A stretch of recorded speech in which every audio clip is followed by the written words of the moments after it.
मैंने सड़क किनारे एक अजीब सा कांच का डिब्बा खरीदा और उसमें एक लघु जादुई दुनिया खोज निकाली। मेरी फेंकी खिलौना तलवार पृथ्वी को सील करने वाला पवित्र अवशेष बनी।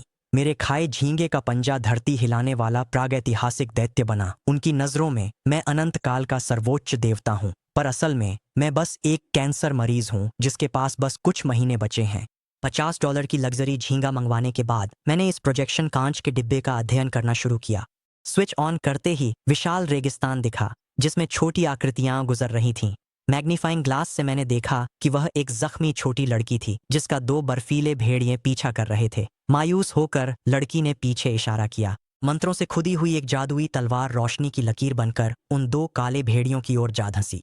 हालांकि उन्होंने आसानी से उसे चकमा दे दिया, उस पर झपट पड़े और उसे नोचने लगे। ये होलोग्राफिक प्रोजेक्शन काफी असली है। इसे बेचने वाले बूढ़े ने कहा था कि यह चीज इंटरैक्टिव है। मैंने यूं ही 2 टूथपिक उठाए और उन्हें कांच के डिब्बे के ऊपर से उन दोनों बर्फीले भेड़ियों की ओर गिरा दिया। आसमान से टूथपिक गिरे। वे नन्हे भेड़िए लकड़ी की छड़ियों से तुरंत छेद दिए गए जो रेत में गड़ गईं। एलिरा हैरान रह गई। उसने चारों ओर देखा लेकिन वहां सिर्फ बंजर जमीन थी।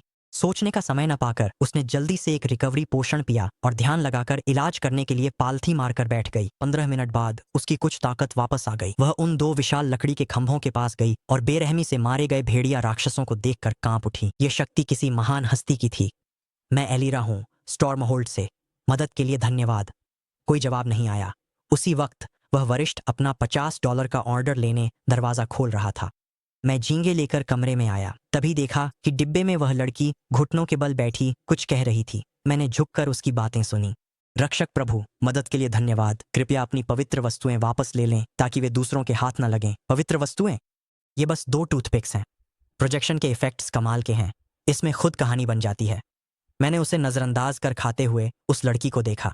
छोटी होने के बावजूद वह खूबसूरत थी, किसी पश्चिमी एल्फ जैसी। एलिरा बेचैनी से टूथपिक्स के पास घूमती रही। आखिरकार वह लड़खड़ा कर कमजोर होकर जमीन पर गिर पड़ी। वह आधे महीने से कुछ खाई नहीं थी। उसकी साधना सिर्फ एक जादू प्रशिक्षु के 13वें स्तर पर थी। वह अभी पूरी तरह से मना पर निर्भर होकर अपनी जान नहीं बचा सकती थी। उसने अपनी नजर छाया भेड़िए की लाशों पर डाली। अब उसे बस जिंदा रहने की परवाह थी। एलिरा ने कच्चे भेड़िए का टुकड़ा काटा और मुंह में डाल लिया। बदबू से उसे उल्टी आने लगी, पर जीने के लिए उसे निगल लिया। यह दृश्य देखकर मैं स्तब्ध रह गया। मैंने धीरे से एक झींगे का पंजा उस छोटी सी लड़की के पास रख दिया। एक विशाल अग्निलाल वस्तु उसके सामने आकर गिरी जिससे जमीन कई बार हिल गई। ये किस प्राचीन समुद्री राक्षस का पंजा है? ये कितना विशाल है? इसे खाओ। अचानक एक आवाज उसके दिल में गूंज उठी। एलिरा ने चारों ओर देखा पर कुछ नहीं दिखा। वह समझ गई कि संरक्षक भगवान ने फिर उसकी मदद की है। धन्यवाद संरक्षक। सिर्फ खुशबू से ही एलिरा को अपनी ताकत लौटती महसूस हुई। उसने अपनी रूनी तलवार से उसे काटने की कोशिश की, लेकिन सिर्फ धातु के घिसने की आवाज आई। उसकी जादुई तलवार बीच से टूट गई। फिर भी उस पंजे पर एक खरोंच भी नहीं आई।